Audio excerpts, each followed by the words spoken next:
اٹھنے بیٹھنے سے شریعت کا مزاج آتا ہے. شریعت کا بھی ایک مزاج ہے. شریعت کا بھی ایک مزاج ہے. آپ مجھے دور دور سے پہچانتے ہیں, دور دور سے صرف کبھی کبھار میسیجنگ کر لیتے ہیں, کبھی ایک آدھ بات پوچھ لیتے ہیں. تو میرا جو مزاج ہے اس مزاج کو آپ پہچان نہیں سکیں گے, اور جب مزاج کو پہچان نہیں سکیں گے تو میرے مزاج کے مطابق کام نہیں کر سکیں گے. شادی ہوتی ہے, میاں بیوی پہلی مرتبہ ایک دوسرے کو دیکھتے ہیں, پہلے رویت ہو چکی ہوگی مگر ایک دوسرے کے ساتھ رہے نہیں ہے. تو رہے نہیں ہے تو پہلے دن ہی سے میاں کو پتا نہیں ہے کہ مجھے اس کے ساتھ کس طرح رہنا ہے, اور بیوی کو بھی پتا نہیں کہ کس طرح رہنا ہے. جیسے جیسے زندگی گزرتی ہے تو 6 مہینے, 1 سال, 2 سال, 3 سال کے بعد دونوں ایک دوسرے کے مزاج کو پہچان لیتے ہیں, اور وہ گھر میں بولتی نہیں تو آپ اس کی خاموشی سے سمجھ جاتے ہیں کہ یہ کیا چاہتی ہے. اس کو کہتے ہیں مزاج کو سمجھنا. تو شریعت مطہرہ کے مزاج کو سمجھنے کے لیے ان لوگوں کے ساتھ اٹھنا بیٹھنا رکھنا پڑے گا جن کی زندگیوں میں شریعت ہے. جب ان کی زندگیوں کو دیکھیں گے ہم, تب اس شریعت کا مزاج ہمیں سمجھ میں آئے گا کہ مزاج کیا ہے شریعت کا. شریعت کے مزاج کو پہچاننے کے لیے ان لوگوں کے پاس بیٹھنا پڑے گا جن کی زندگیوں میں شریعت ہے. شریعت ہے.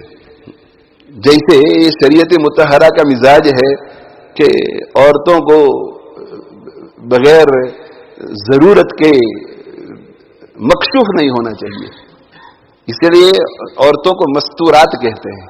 مستورہ یعنی وہ چیز جو چھپی ہوئی رہتی ہے. یہ مستورات کا لفظ ہے نا عورتوں کے لیے, یہ چھپی ہوئی رہنے والی چیز. تو عورتوں کے لیے شریعت کا مزاج مستور رکھنا ہے. مستور. اللہ کے نبی صلی اللہ علیہ وآلہ وسلم اپنے حجرے مبارکہ اور مسجد نبوی دونوں کی حد ملی ہوئی تھی, تو وہاں کھڑے ہوئے عید کے دن کچھ حبشی حضرات تھے, وہ نیزے سے کھیل رہے تھے. نیزے سے کھیل رہے تھے, مت کر رہے تھے نیزے کو چلانے کی, کھیلنے کا ہی نیزے مسجد کے اندر. اور مسجد کے اندر وہ کیوں جائز تھا؟ اس لیے کہ جہاد عبادت ہے, اور جہاد کے لیے تیاری کرنے والی چیز بھی عبادت ہے. لہذا مسجد میں وہ عبادت ہو رہی تھی. وہ سپورٹنگ نہیں کر رہے تھے نیزے کے ساتھ, وہ تو جہاد کی تیاری کر رہے تھے کہ دشمن کے مقابلے میں اگر آ جائے تو نیزہ کیسے چلانے کا, اسپیئر کیسے چلانے کا. اور یہ ایک عبادت ہوتی تھی. تو جیسے ہم لوگوں کو فٹ بال دیکھنے کا شوق ہوتا ہے, وہ سپورٹنگ کے لیے صحابہ کرام رضوان اللہ تعالی علیہ مجمعین کا دل جو ہے وہ جہاد کے شوق سے, شہادت کے شوق سے ہر وقت سرشار رہتا تھا. تو جب جنگی مشقیں ہوتی تھی تو سب کو شوق ہوتا تھا کہ ہم جا کر کے دیکھیں. تو کچھ مشق کرتے تھے, کچھ دیکھتے تھے. تو اللہ کے نبی صلی اللہ علیہ وآلہ وسلم بھی دیکھ رہے تھے مسجد کے کنارے پر کھڑے ہو کر. کبھی تیر اندازی ہوتی تھی تو اللہ کے نبی صلی اللہ علیہ وسلم پہنچتے تھے اور تیر اندازی کو دیکھتے تھے اور انکریج کرتے تھے. یرمو بنی اسماعیل وانا معکم. اے بنو اسماعیل ایک قبیلہ تھا جن کا نسب پہنچتا تھا حضرت اسماعیل علیہ السلام کا. یرمو بنی اسماعیل, اے اسماعیل کی اولاد, تیر پھینکو تم. تو مقابلہ ہو رہا تھا, 2 پارٹی تھی. جب مقابلہ ہوتا ہے تو ہی مشق ہوتی ہے نا اچھی طرح. تو آپ صلی اللہ علیہ وسلم نے فرمایا کہ میں تمہیں سپورٹ کرتا ہوں, یہ بنو اسماعیل.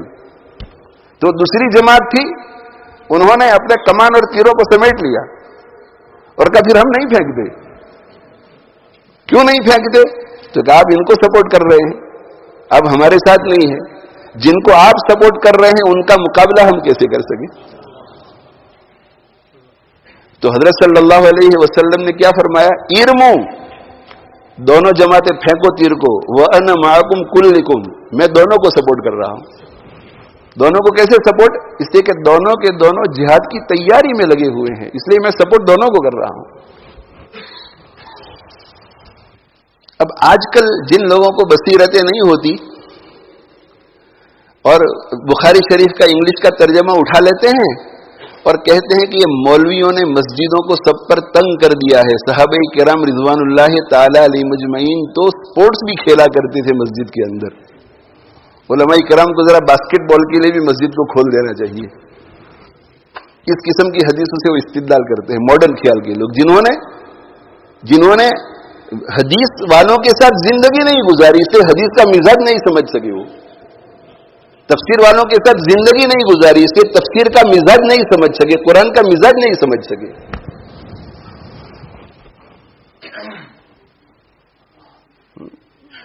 اسی لیے یہ محاورہ ہے اردو میں کہ حضرت شیخ الہند مولانا محمود حسن صاحب دیوبندی رحمۃ اللہ علیہ نے حضرت مولانا محمد قاسم نانوتوی رحمۃ اللہ علیہ کے سامنے زانوی تلمس طے کیا. اس کا معنی ہے کہ دو زانو ہو کر کے حضرت مولانا قاسم نانوتوی رحمۃ اللہ علیہ کے سامنے بیٹھ کر سینہ بسینہ علم حاصل کیا. تو الفاظ بھی منتقل ہوئے اور الفاظ کے ساتھ ساتھ مزاج بھی منتقل ہوا.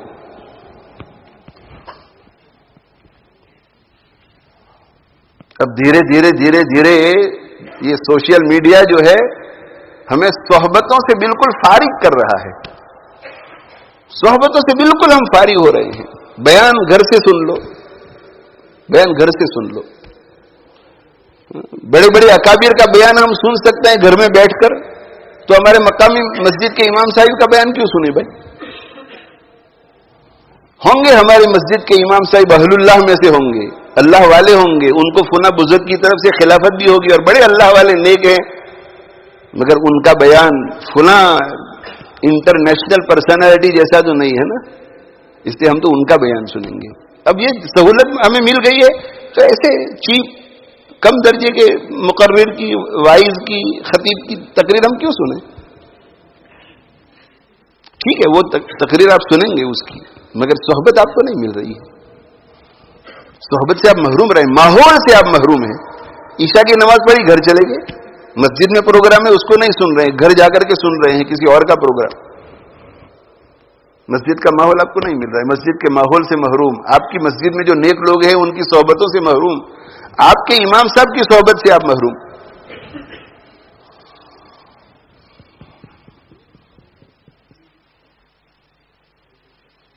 تو اللہ کے نبی صلی اللہ علیہ وآلہ وسلم کھڑے ہیں اور دیکھ رہے ہیں کہ وہ حبشی لوگ جو ہیں عید کے دن خوشی میں نیزہ بازی کر رہے ہیں، نیزہ بازی کر رہے ہیں. اللہ کے نبی صلی اللہ علیہ وسلم دیکھ رہے ہیں. حضرت عائشہ رضی اللہ تعالی عنہا کو بھی شوق ہوا دیکھنے کا، تو حضرت عائشہ رضی اللہ عنہا پیچھے سے آئی، اللہ کے نبی صلی اللہ علیہ وسلم کے پیچھے کھڑی رہی اور کندھے کے اوپر سے دیکھنے لگی، کندھے پر سے دیکھنے لگی، سائیڈ پر کھڑے ہو کر کے نہیں دیکھا. ایسا کر سکتی تھی نا کہ نقاب پہن لیتی اور نقاب پہن کر کے سائیڈ پر کھڑی رہتی اور دونوں میاں بیوی ساتھ کھڑے ہو کر کے دیکھتے. ایسا نہیں کیا، کندھے پر سے دیکھا. کیوں ایسا کیا؟ اس لیے کہ وہ شریعت کے مزاج کو جانتی تھی، پیغمبر کی صحبت میں رہی تھی نا. کہنا نہیں پڑا حضور کو کہ عائشہ میرے پیچھے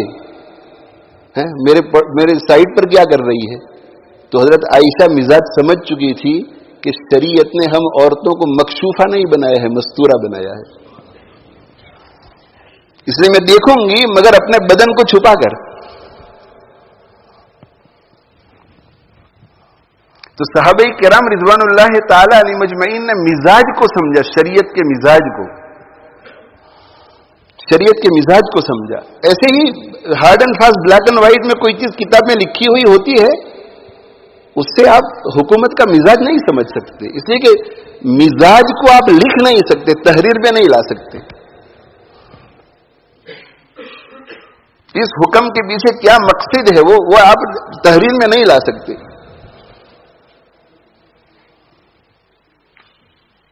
اور یہ پھر سلسلہ چلا. حضور صلی اللہ علیہ وسلم کو تو مزاج اللہ کی طرف سے ڈائریکٹ ملا تھا شریعت کا. آپ صلی اللہ علیہ وسلم کی صحبت سے صحابہ کو مزاج ملا، صحابہ کی صحبت سے تابعین کو ملا، تابعین سے تبع تابعین کو ملا، اور چلتے چلتے آج تک شریعت مطہرہ کا مزاج جاننے والے اہل اللہ علماء آج بھی دنیا میں موجود ہے. حضرت امام بخاری رحمۃ اللہ علیہ، حضرت امام مسلم رحمۃ اللہ علیہ، حضرت امام ابو داؤد رحمۃ اللہ علیہ، حضرت امام ابو حنیفہ یہ سب شریعت مطہرہ کے مزاج کو جانتے تھے. اسی لیے حضرت امام بخاری رحمہ اللہ تعالی بخاری شریف میں کتاب الجہاد میں ایک باب باندھتے ہیں، باب جہاد النساء. باب جہاد النساء، عورتوں کے جہاد کا کیا حکم ہے، عورتیں جہاد کے لیے نکل سکتی ہیں یا نہیں؟ جس طرح مرد جاتے ہیں جہاد کرنے کے لیے، تو اگر جہاد کا ایسا موقع ہو، اور دیکھو بھائی یہ جو ایک ذہن بن رہا ہے نا پوری دنیا کے اندر، یا بنایا جا رہا ہے یا بنایا جا چکا ہے کہ جہاد کا مطلب ٹیررزم ہے.